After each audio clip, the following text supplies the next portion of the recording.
Hello, I won't tell you who I am, because it doesn't matter. I'm just the voice between what you see and what you were never meant to know. My only purpose here is simple: to give you pieces, fragments of what's been buried. Not to convince you, not to prove anything, but to place a question in your mind that never quite goes away. If one day these videos stop, if the channel goes dark without warning, don't go looking for an explanation. Just know, silence is not always voluntary. Until then, you listen, I'll talk, and together we'll open the next file. When you're born in America, you don't just arrive into the world, you enter a system. You're assigned a social security number, your name is typed into federal databases, and a birth certificate is generated. But few ever ask, what is a birth certificate really? Here's what they don't teach in civics class. That document isn't just proof of life. It's a financial instrument, a tradable bond. On the back end, your birth record is used to calculate your projected contribution to the national debt and your share of its burden. The U.S. Treasury even classifies each new citizen with what's known internally as a future liability profile. Let's break that down. The national debt isn't paid off by the government. It's paid by you. Every hour you work, every tax you pay, every dollar you spend, that's quietly skimmed by inflation. As of now, every American owes roughly $100,000 just for existing. But you never signed a contract, did you? You didn't have to. Your birth certificate was the signature. Think that sounds crazy? Ask why the U.S. Department of Commerce tracks live births in relation to GDP. Ask why TreasuryDirect.gov, the government's bond platform, used to publish strange notations under individual trust accounts before quietly scrubbing them in 2009. And ask yourself this: why is every American's life, from the moment they enter kindergarten to their final breath, charted in cost per head?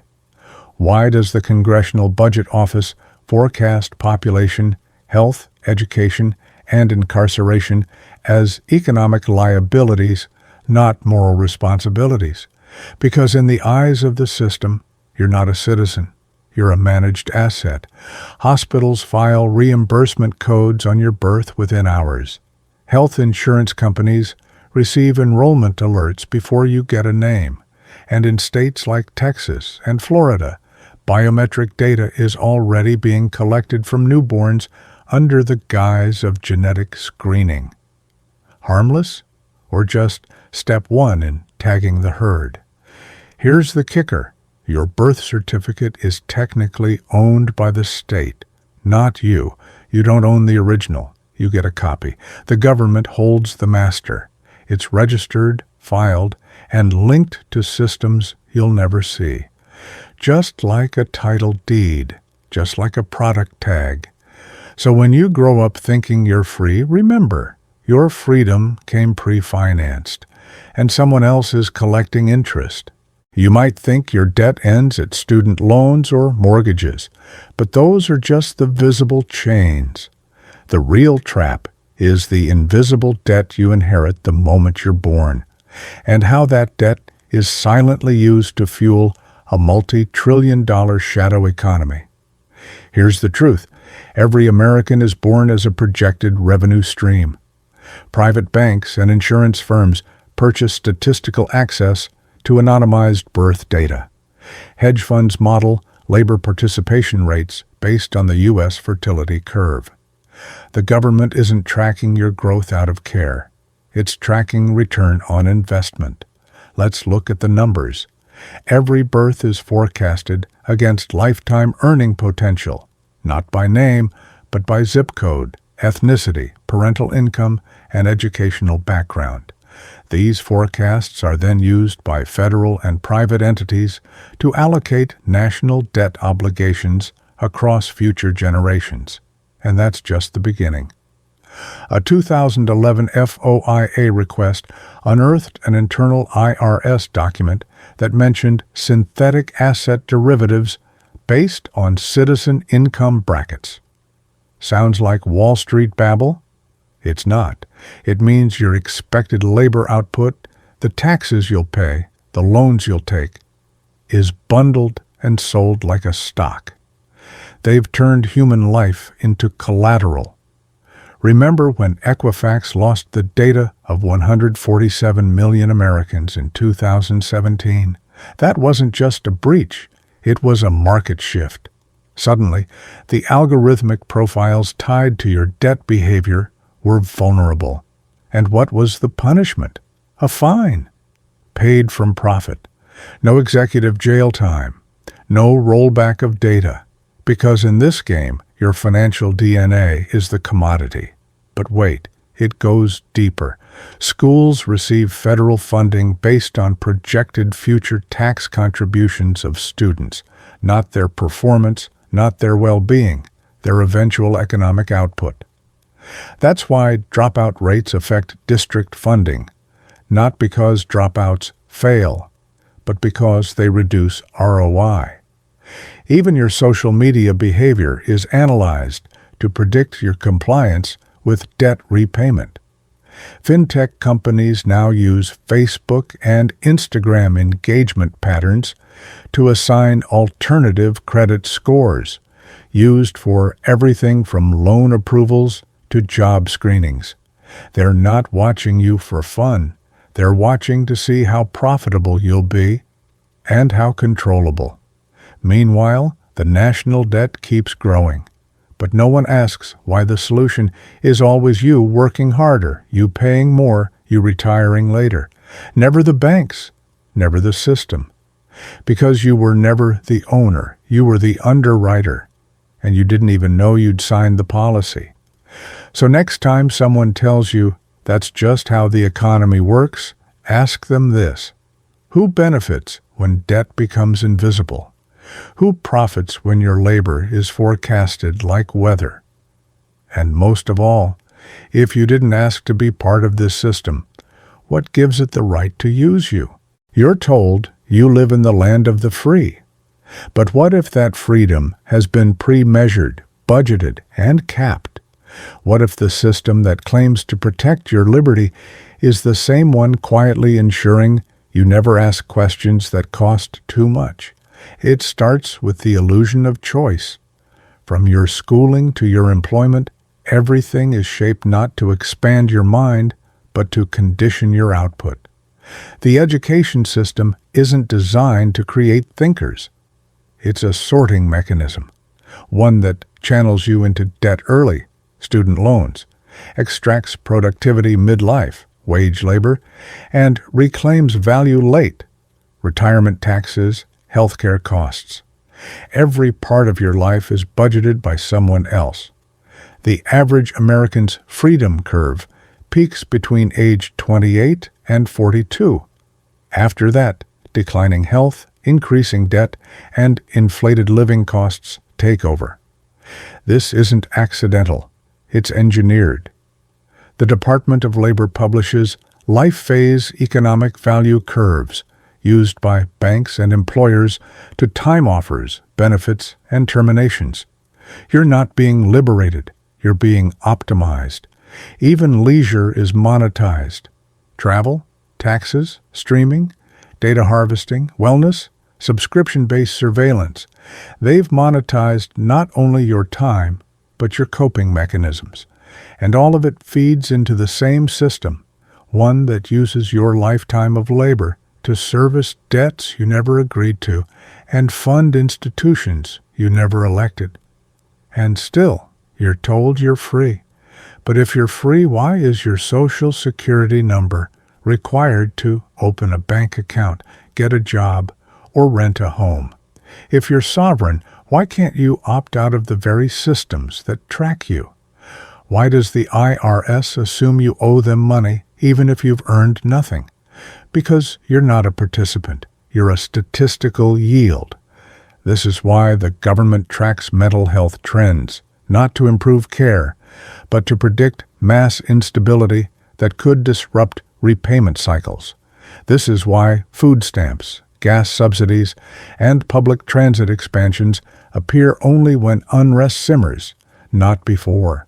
You are managed, not served. But here's the most chilling part. As AI becomes more integrated into federal finance systems, your predictability becomes more valuable than your freedom. Think about that. A society where the least disruptive citizen is the most rewarded, where questioning your condition marks you as economically inefficient. And if one day the system decides your projected value no longer justifies your cost, don't expect a letter. Expect a silent recalibration. Maybe your credit score dips for no reason. Maybe your insurance premium spikes. Maybe your job offer disappears. All of it seems random until you realize you were never a person in the system. You were a number playing your part until you weren't. This system doesn't just exploit you. It's designed to outlast you. That's what makes it so effective. It doesn't need your permission, your awareness, or even your survival. It only needs one thing, your obedient participation. It's not about whether you pay your taxes or follow the law. Those are surface-level rules. The real control lies in something deeper, in the architecture of expectation. What you're supposed to want, what you're trained to fear, what you're discouraged from questioning. You're taught to aim for a house, not because it gives you shelter, but because it locks you into a mortgage. You're encouraged to go to college, not because knowledge liberates, but because it comes with debt that follows you for decades.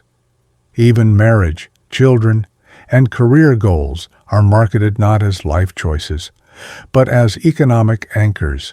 It's not accidental, it's systemic. Your parents were conditioned the same way, and their parents before them. That's the genius of it. You inherit the chains, but believe they're bracelets. Every generation renews the contract, thinking they're building a future, when in fact, they're underwriting someone else's present. Think about it.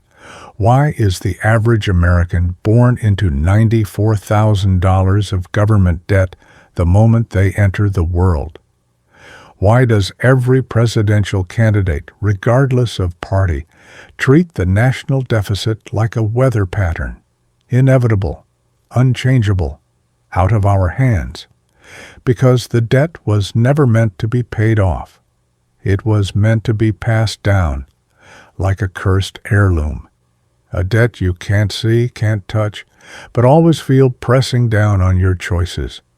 And as long as that pressure exists, so does your compliance. You don't riot when the cost of living doubles because you're too busy juggling 3 jobs. You don't revolt when surveillance increases because your phone is your lifeline to everything.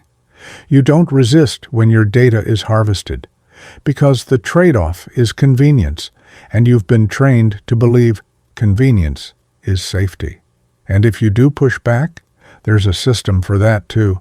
You'll be labeled erratic, unstable, a threat. Your credit score will drop. Your applications will be under review. You'll be nudged, quietly, persistently, back into line. All of this without a single bullet, no guards, no fences, just algorithms and obligations. It's why the Constitution guarantees rights, but the fine print of modern life erodes them, with terms of service, with corporate policies, with bureaucratic red tape. You're free on paper, but in practice, you're a well-managed risk, and still, you're told this is the pinnacle of human civilization. But ask yourself, when was the last time you made a major life decision without checking your bank account, your insurance coverage, your legal status, or your algorithmic score? Is that freedom? What's more unsettling is how automated it's all become. Your value is assessed by bots. Your resume is filtered by AI. Your behavior is scored by invisible systems feeding into bigger machines you'll never see.